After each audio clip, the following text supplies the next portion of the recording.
The real you is not a puppet which life pushes around.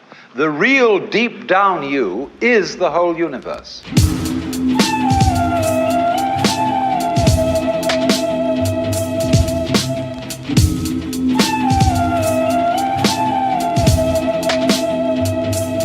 In my semen retention journey, I learned a lot about my relationship with pleasure, my relationship with this dopamine release in my head, this serotonin, this feeling of euphoria in my head. I've learned a lot about this sensation. Let me start off with this.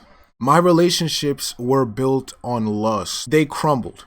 I'm not gonna hold you, bro. Like reality started to set in on the type of person I was with, because once you take sex out the picture, who is this person now? Like, do we enjoy each other's company without like the promise of sex? And I really had to take a deep look at my priorities and like who I want to invite in my life. My lover, she was only there for the lust. She heard when I was talking about semen retention, she heard that and she was like, that doesn't work. That's not gonna work. Why are you gonna do that? That's no.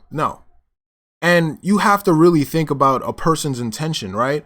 If someone is looking out to structure self-discipline, like try to better themselves, try to put themselves in a better position, and you're telling them that that doesn't work, where are your intentions? You know what I mean? Like, are you really valuing that person's energy? I was showing her a good time, but she was getting in the way of the creative process, man. The creative process, because she wants me to mash buttons with her and blow my load, bruh, because she feels good off of that. We all be feeling good off of that, but when it comes to a lifestyle where you're trying to structure yourself, you're trying to attain a new sense of clarity, mental clarity, and that requires sacrifice of certain pleasures. And I'm explaining this to her. Like, I'm like, listen, honey, we got a spiritual journey to be on. Like, come on now.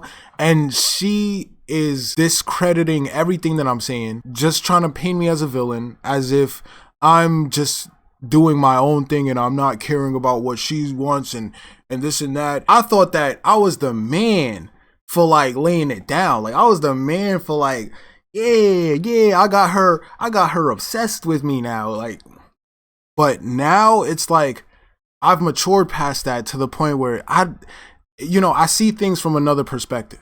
Cause the fact that she doesn't value my choice and discipline, that I want to discipline myself and I'm taking on a new life journey. The fact that she's not interested in that, she's not intrigued in that, that's not her concern. Her concern is just with my body. I feel so objectified. She doesn't care about my soul's purpose. She doesn't care about my soul. She doesn't care about what I'm interested in. She doesn't care about what fascinates me as an individual. She only gives a about the aesthetics. And that is what I'm saying, man. It's like I got to see who's real and who's fake. You know, you get to see the real and the fake when you pursue the truth. Instead of pursuing these pleasures and these illusions, man, you get to see the real and the fake. Real will withstand the test of time. The real would stay with you during the times of trial, during the times of tribulation. The real is going to stand by your side like, yeah, let's go through this.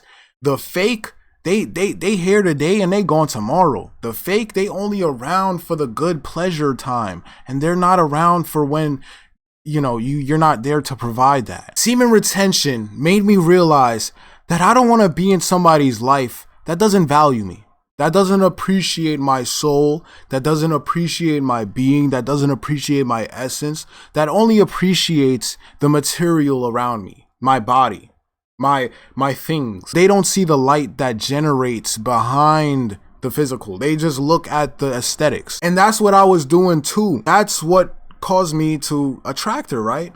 Is that I was purely about aesthetics when I was attracting my lover, when I was just bringing love into, or lust into my life.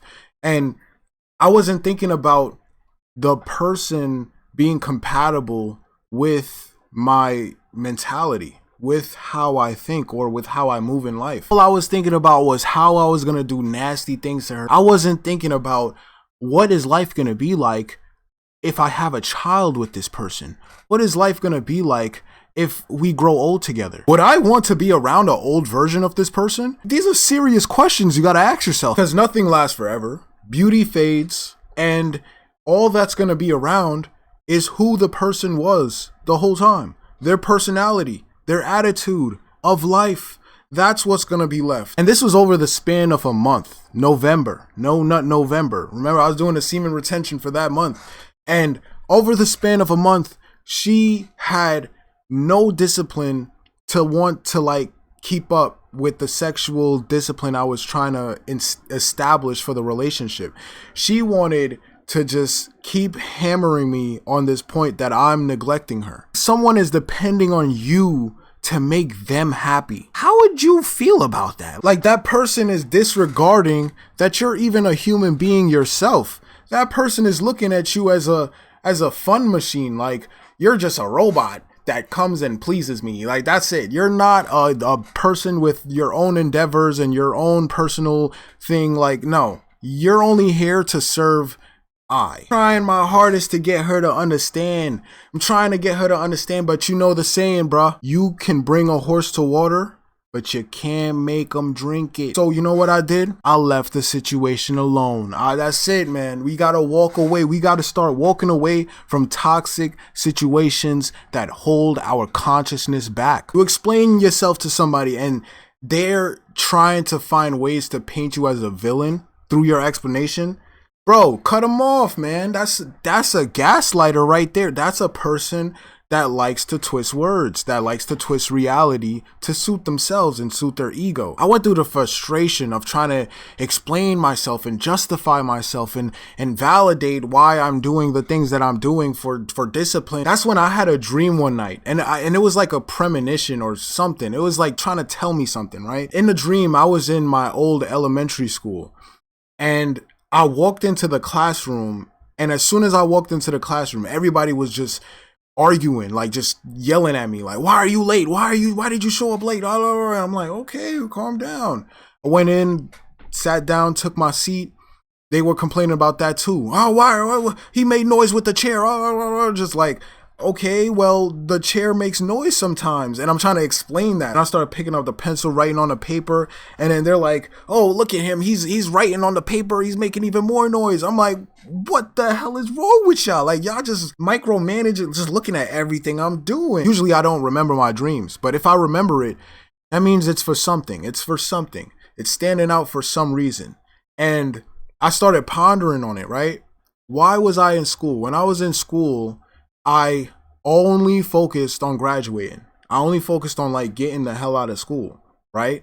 So I attached that thought to the whole dream, like, yo, I'm gonna graduate anyway. It's the same thing with life. People create arguments that go nowhere just to keep you in an emotional, frustrated zone and not focused on what your task is. And I think that's my weakness to this world. That is my weakness. I just want people to understand. I want people to gain the understanding even if they don't want to. You can't do that because that's against the laws of the universe. You can't force understanding onto someone else. You can't force that, right? Everybody has free will and they have their own way to come to perception. The best thing I can do in this situation is to detach myself from the situation, because I also have free will and I can choose what I partake in and what I don't. And sometimes we just outgrow situations. If the person or people that are in the situation with you aren't willing to grow with you, aren't willing to learn with you, aren't willing to explore with you, aren't willing to change with you, you might just have to outgrow them. People we meet in this life will come with baggages. The question is, are they willing to change for the better? I don't care what you think, as long as you're thinking. Thank you for watching.